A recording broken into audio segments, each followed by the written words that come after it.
मेरी शादी 7 लड़कों से हो गई। शरीर में हट्टे कट्टे और मैं बिल्कुल दुबली पतली। उन सबको कैसे झेलती।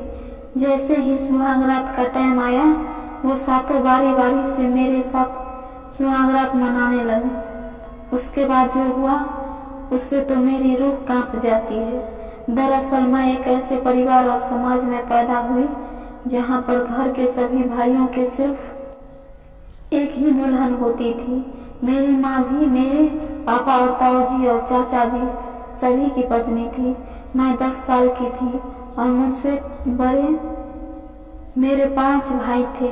घर में शादी का माहौल था क्योंकि मेरे 5 भाइयों की शादी थी, भाभी सिर्फ एक। उस समय मुझे इस सब की खबर नहीं थी। मैं बिल्कुल अनजान थी कि ऐसी भी कोई प्रथा होती है। मैं तो इस खुशी में झूम रही थी कि घर में मेरी 5 भाभी आएंगी। लेकिन भैया की शादी के बाद जब दुल्हन का गृह प्रवेश किया गया था, मेरे 5 दूल्हे भाइयों के साथ केवल एक ही दुल्हन थी। सब लोग बहुत खुश थे कि घर में बहू आ गई, पर मैं सिर्फ इसी सोच में थी कि आखिर मेरी बाकी 4 भाभियां कहाँ हैं। खैर मैं इस सब को भूल गई और नाचने में लग गई। कुछ दिन यूं ही निकलते गए। रोज देखती कि मेरी भाभी के पास सभी भाई जाते हैं। पढ़ाई लिखाई उस समय होती नहीं थी और अगर थोड़ी बहुत होती तो वो सिर्फ लड़कों के लिए। लड़कियों को पढ़ाई नहीं करने दी जाती थी। कुछ दिन बाद मेरी सहेली की बहन की शादी थी। उसके पिताजी और मेरे पिताजी अच्छे दोस्त थे, इसलिए उनकी शादी में हमारे पूरे परिवार को बुलाया गया। सब लोगों के साथ मैं भी वहां गई। जब उनके यहाँ बारात आई तो 3 दूल्हे थे। मैं फिर सोचने लगी कि इनके यहाँ तो सिर्फ एक लड़की की ही शादी है, तो फिर दूल्हे 3 कैसे हैं। खैर उनकी शादी के बाद मैं घर पे आई। जब माँ को सारा काम करके खाली बैठे देखा तो मैंने माँ से पूछ लिया कि आखिर में ये क्या है, एक लड़की के इतने सारे दूल्हे कैसे हो सकते हैं। तभी मेरी माँ ने मुझे प्यार से समझाया कि बेटी, हमारे समाज की एक प्रथा है जिसमें जहाँ लड़की का रिश्ता तय किया जाता है वहाँ जितने भी भाई होते हैं उन सब से शादी होती है। मैंने माँ से पूछा कि इतने सारे लड़कों को एक अकेली लड़की कैसे संभाल पाती है। तभी माँ ने कहा कि बेटा, आप जैसे भी हो ये सब तो करता ही है। अब लड़की की किस्मत पर निर्भर करता है कि उसके ससुराल में ज्यादा भाई न हो। मेरी ज्यादा कुछ समझ में नहीं आ रहा था तो मैं वहाँ से उठकर चली गई। कुछ दिन बाद जब मैं 18 साल की हुई तो मेरे घर पर मेरी शादी करने की बात चलने लगी। भाई और पापा ने मेरे लिए रिश्ता देखना शुरू कर दिया। मैं बिल्कुल भी खुश नहीं थी शादी करवाने के लिए, क्योंकि मेरा दिल इसलिए घबरा रहा था कि पता नहीं कितने लड़कों से मेरी शादी होगी और उसके बाद मैं उन सबको कैसे संभालूंगी। लेकिन मेरी कहाँ चलने वाली थी। आखिर जो होना था वही हुआ, जो घर के बड़े चाहते थे। खैर दूसरे दिन मैं अपनी माँ के साथ बैठी थी, तभी मेरे सबसे बड़े भैया आए और कहने लगे कि अंजू का रिश्ता तय कर दिया गया है। बहुत अच्छा खानदान है और जमीन भी अच्छी आती है। लड़के 7 भाई हैं। ये सुनते ही मेरे पैरों तले जमीन खिसक गई। 7 लड़कों को मैं कैसे संभाल पाऊंगी, बस यही सोच मुझे खाई जा रही थी। मैं बार बार इस समाज को कोस रही थी कि आखिर ये प्रथा किसने और क्यों बनाई है। हम लड़कियों का ख्याल जरा भी नहीं है किसी को। मैंने कई प्रयास किए कि किसी भी तरह से शादी ना हो, लेकिन शायद ना किस्मत में भी यही लिखा हुआ था। मैंने अपनी माँ और भाभी से इस बारे में बात की, लेकिन उन्होंने भी मुझे बोल दिया कि तुम्हें अब इसे स्वीकारना ही पड़ेगा। मेरी माँ कहने लगी कि मैं और तुम्हारी भाभी भी तो ये सब झेल रहे हैं। शुरू में तुम्हें तकलीफ होगी, लेकिन बाद में तुम्हें अपने आप सहन करना सीख जाओगी। मैं दुखी मन से वहाँ से चली आई। अब जैसे जैसे शादी के दिन नजदीक आ रहे थे मैं गहरी चिंता में डूबी जा रही थी। आखिर वो दिन आ ही गया। जिस दिन का हर लड़की को इंतजार रहता है। लेकिन मैं इस दिन को नहीं चाहती थी, क्योंकि मैंने शुरू से ही किसी एक का ही सपना देखा था ना कि साथ का। सब लोग अपने अपने काम में लगे हुए थे। कोई तैयार हो रहा था तो कोई बारात के स्वागत की तैयारी में। मुझे भी तैयार किया गया। रंग गोरा होने की वजह से मैं सबसे सुंदर थी। दुल्हन के जोड़े में भी मैं बहुत सुंदर दिख रही थी, लेकिन मुझे अपनी सुंदरता नहीं दिख रही थी। मुझे सिर्फ ये चिंता सताई जा रही थी कि आखिर से होगा सब। फिर मेरी इसी सोच में डूबे मन को अचानक कुछ लड़कियों के शोर से बाहर निकाल दिया, जो कह रही थी कि बारात आ गई है। तभी बैंड बाजा के साथ बारात ने हमारे दरवाजे पर दस्तक दी। खाना पीना करने के बाद मुझे मंडप पे लाया गया। वहाँ 7 दूल्हे बैठे थे। मेरा कलेजा धक धक कर रहा था, लेकिन मैं अपनी मजबूरी के आगे कुछ नहीं कर सकती थी। तभी उन 7 भाइयों ने बारी बारी से मेरी मांग में सिंदूर लगाया और एक बड़ा सा मंगलसूत्र के साथ मेरे गले में पहनाया। फिर फेरों के लिए उन 7 ने साफे के साथ मेरा पल्लू बांधा और फेरे करवाए। फिर हम 8 की शादी संपन्न हुई। मुझे अपने कमरे में ले जाया गया। वहाँ कुछ महिलाओं के साथ मेरी भाभी और माँ भी थी। उन्होंने मुझे कहा कि देखो बेटा, अब से उन 7 के साथ ही तुम्हारा संसार है। तुम कभी भी उन लोगों को निराश मत करना, न ही कभी उनकी सेवा में कोई कमी रखना। हम सब की हमेशा लाज रखना। उनकी ये सब बातें मुझे अंदर से झकझोर रही थी। मैं चाहकर भी अपने ससुराल नहीं जाना चाहती थी, लेकिन मैं इस प्रथा की जंजीर में इस कदर जकड़ी हुई थी कि चाहकर भी अपने आप को आजाद नहीं करवा सकती थी। खैर, विदाई का समय हो चुका था। सब लोगों से मिलकर मैं अपने ससुराल के लिए निकल गई। ससुराल पहुंचते ही सब लोगों ने रस्में पूरी की और मुझे खाना खिलाया। इतनी सुंदर बहू पाकर मेरे सास ससुर बहुत खुश थे। जो लोग भी आए हुए थे, सब लोग मेरे ही चर्चे कर रहे थे, लेकिन उन लोगों की तारीफों का मुझ पर कोई ऐसा असर नहीं पड़ रहा था जो मेरी चिंता दूर कर दे। अब रात हो चुकी थी। फूलों को सजा और इत्र की खुशबू से भरे कमरे में मुझे ले जाया गया और मुझे घूंघट निकलवा कर वहां बैठा दिया गया। फिर कुछ देर बाद मेरे सबसे बड़े पति आए। उन्होंने मेरे साथ सुहागरात मनाई और चले गए। मैं दर्द से करा रही थी, लेकिन फिर भी मैंने खुद को संभाला और अपने कपड़े सही किए और फिर से सेज पर बैठ गई। फिर मेरा दूसरा पति कमरे में आया और उसने भी मेरे साथ सुहागरात मनाई। ऐसा करते करते मेरे 7 पतियों ने मेरे साथ सुहागरात मनाई। सुबह फिर उठकर मुझे घर के काम में लगा दिया। रात भर का दर्द मुझे काम करने में अड़चन पैदा कर रहा था, लेकिन मैं आखिरकार भी क्या कर सकती थी। ऐसा रोज रोज होता रहा। रात भर एक मशीन की तरह वो लोग मेरे जिस्मों को नोचते और दिन में घर का काम मेरी हालत खराब कर देता। फिर एक दिन मुझे अपने माता पिता से मिलवाने के लिए मेरे पीहर ले जाया गया।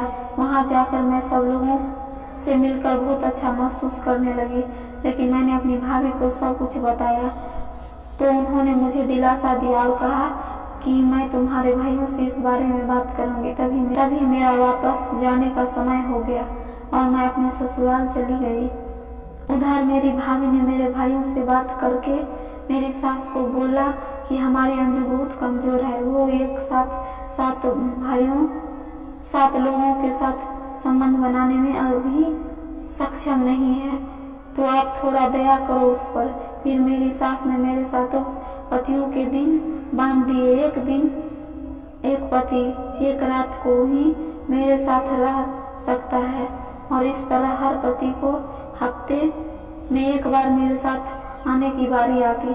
अब मैं कुछ ठीक होने लगी थी, क्योंकि अब रोजाना सिर्फ एक पति ही मुझे संबंध बनाता था, लेकिन मेरे सबसे छोटे पति माँ के सबसे अलग थे। वो मुझे समझते थे, मेरे मूड का भी ख्याल रखते थे और मेरी हर तकलीफ को समझते थे। जब कभी मेरी तबीयत ठीक न होती तो वो मेरा ख्याल रखते थे। मैं भी उनसे ज़्यादा प्यार करती थी, क्योंकि सिर्फ वो ही थे जो मुझे अपनी मानते थे। अब धीरे धीरे हम दोनों एक दूसरे के ही सपने देखने लगे थे। मेरे सबसे छोटे पति को अब बिल्कुल पसंद नहीं होता कि उनके बड़े भाई मुझे छुए, लेकिन उनकी भी पत्नी थी मैं। एक दिन मेरे सबसे बड़े पति ने मुझे कहा कि तुम उमेश यानी मेरे सबसे छोटे पति को इतना प्यार क्यों देती हो? आखिर हम भी तो तुम्हारे पति हैं, हमें तो तुम इस तरह से प्यार नहीं करती। मैं उन्हें कुछ नहीं बोल पाई। फिर उन्होंने गुस्से से मुझे पीटना शुरू कर दिया और बहुत दर्द भरा संबंध बनाया। मैं दर्द से कराती रही, लेकिन उन्होंने मुझ पर बिल्कुल भी दया नहीं की। इस तरह से उनकी तरह मेरे बाकी पतियों को भी मेरा उमेश के साथ प्यार बिल्कुल भी नहीं भाता। वो भी मुझे मार पीट कर शिकार बनाने लगते। उमेश को ये सब बिल्कुल भी पसंद नहीं आ रहा था, लेकिन वो बेचारे क्या करते। एक दिन मेरे मायके से संदेश आया कि मेरे भतीजी हुआ है, तो मुझे वहाँ बुलाया गया है। मेरे सास ससुर ने मुझे कहा कि कल तुम अपने मायके चली जाना, तुम्हें उमेश छोड़ आएगा और 2 दिन बाद वापस ले आएगा। मैं खुश हुई, क्योंकि कम से कम 2 दिन तो मैं इन हवानों से छुटकारा पाऊंगी। उस रात उमेश की बारी थी मेरे कमरे में आने की। रात होते ही उमेश मेरे कमरे में आए। मैं उन्हें देखकर कपड़ा उतारने लगी, तभी उमेश ने मेरा हाथ पकड़ लिया और मुझे आराम से बैठाया। मुझे कुछ समझ में नहीं आ रहा था। तभी उमेश कहने लगे कि देखो जो मुझे तुम्हारी ये तकलीफें देखी नहीं जाती हैं, और ऊपर से तुम्हें कोई और न छुए, मुझे बिल्कुल बर्दाश्त नहीं होता है। तभी मैंने कहा कि अब हम क्या कर सकते हैं, और सच कहूँ तो मैं भी आपके साथ ही रहना चाहती हूँ, क्योंकि मैंने भी हमेशा से एक पति का सपना देखा था और इस समाज की प्रथा ने मुझे अपने सपनों से ही अलग कर दिया। तभी उमेश ने मुझे कहा कि अब हम ऐसे नहीं रहेंगे। कल मैं तुम्हें तुम्हारे मायके छोड़ आऊँगा और वापस आकर घर से पैसे और गहने चुरा लूँगा। फिर 2 दिन बाद जब मैं तुम्हें लेने आऊँगा तो हम लोग वहाँ से कहीं दूर भाग जाएंगे, अपनी अलग दुनिया में, इन सब से दूर। उमेश की इन बातों से मुझे बहुत सुकून मिला। अब मुझे एक उम्मीद जगी कि शायद अब मुझे एक ऐसे अत्याचार नहीं सहने पड़ेंगे। दूसरे दिन मैं अपने कपड़े डालकर पीहर के लिए उमेश के साथ निकल पड़ी। तभी उमेश के किसी दोस्त का एक्सीडेंट हो गया, तो उमेश वहाँ जाना पड़ा। तभी उमेश ने मुझे मेरे पीहर जाने वाली बस पर बैठा दिया और खुद अपने दोस्त के पास चले गए। तभी प्लान के मुताबिक ही हो रहा था। शाम का समय हुआ। मेरे ससुर के पास मेरे पिताजी का कॉल आया, तो उन्होंने कहा कि क्या हुआ जी, आपने आज अंजू को भेजा क्यों नहीं? तभी मेरे ससुर ने कहा कि ये क्या बात कर रहे हो, अंजू को तो सुबह ही बस में बैठा दिया था। फिर उमेश के आने के बाद मेरे ससुर ने उमेश से कहा कि अंजू अभी तक अपने घर नहीं पहुंची, क्या तुमने उसे रास्ते से बस में नहीं बैठाया था क्या? तभी उमेश ने कहा कि नहीं, मैं तो उसे अच्छी तरह बैठा के आया था। अब उमेश में बहुत घबरा गए कि आखिर अंजू गई कहाँ। मेरे मायके वाले भी आ गए थे। दूसरा दिन हो गया था, लेकिन अभी तक मेरे बारे में कोई भी खबर नहीं आई थी। सबसे ज़्यादा उमेश दुखी थे। आखिर मैं कहाँ गई? 2 दिन बाद वो मेरे साथ अपनी दुनिया बसाने वाले थे, लेकिन उससे पहले ही ये घटना हो गई थी। मेरी कोई खबर न लगने पर सब लोगों ने पुलिस को खबर करने की सोची और थाने में जाकर रिपोर्ट दर्ज करवा दी। पुलिस अपनी छानबीन में लग गई। तभी अंजू की लाश उन्हें सड़क के दूसरे किनारे पे मिली। पत्थर से वार किया हुआ था, जिसकी वजह से अंजू की पूरी बॉडी कुचली हुई सी थी। सब लोगों ने अंजू की बॉडी उसके कपड़ों और हाथ पर बने टैटू से पहचान ली और अंतिम संस्कार कर दिया गया। अब सवाल था कि आखिर अंजू को मारा किसने? जब अंजू गई थी तो उसके गले में कई तरह के गहने डाले हुए थे, जो लाश पर नहीं मिली। सब लोगों ने इसे लूट कर मारने का इरादा समझ लिया। कुछ दिन तक तो पुलिस ने छानबीन की, लेकिन अपराधी नहीं मिला। फिर बाद में इस घटना को भुला दिया गया। सब लोग भी भूल चुके थे, लेकिन अंजू को भुलाना उमेश के लिए मुश्किल था। अंजू के यादों में दिन रात रहा। एक दिन उमेश अपने कमरे में सो रहा था, तभी उसे खटखट की आवाज सुनी। उमेश ने अपने कमरे का दरवाजा खोला और घर की पिछली तरफ गया जहां से आवाज आ रही थी। फिर उसने देखा कि अंजू के ससुर जमीन को खोदकर कुछ निकाल रहे थे। फिर उन्होंने जमीन से एक लाल रंग की पोटली निकाली, उसमें से कुछ गहने निकाले। मैं देखकर चकरा गया जब मैंने देखा कि वो वही गहने थे जो उस दिन अंजू पहनकर घर से गई थी। उमेश को सारा माजरा समझ में आ गया था, लेकिन वो ये सोचकर दुखी भी हो रहा था कि उसके पिताजी ऐसा कैसे कर सकते हैं। उमेश ने दूसरे दिन पुलिस को बुलवाया और सारी बातें कह डाली। अंजू के ससुर उमेश को गुस्से से देख रहे थे, लेकिन फिर पुलिस के खौफ से उन्होंने सब कुछ उगल दिया। उन्होंने कहा कि मैंने उमेश और अंजू की सारी बातें सुन ली थी कि ये लोग 2 दिन बाद भाग जाएंगे। तभी मैंने मेरे बाकी के 6 बेटे का क्या होगा और हमारी बिरादरी में क्या इज्जत रहेगी। इसी डर से अंजू का पीछा करने लगा और कुछ मेरे गुंडे आदमियों की मदद से अंजू को मरवा दिया ताकि वो उमेश के साथ न भाग पाए। और मैंने गहने निकाल लिए ताकि लोगों को लूट पाट का मामला लगे और हमारे गहने भी बच जाए। पुलिस अब अंजू के ससुर को गिरफ्तार कर चुकी थी। उमेश की आंखों से आंसू नहीं रुक रहे थे कि ये कैसी प्रथा है जिसकी वजह से लड़कियां को इतनी तकलीफ झेलनी पड़ती है, और अगर वो खुलकर जीना चाहे तो उन्हें जान से मार दिया जाता है। उमेश अब पूरी तरह जिंदगी अंजू की यादों को समर्पित कर चुका था।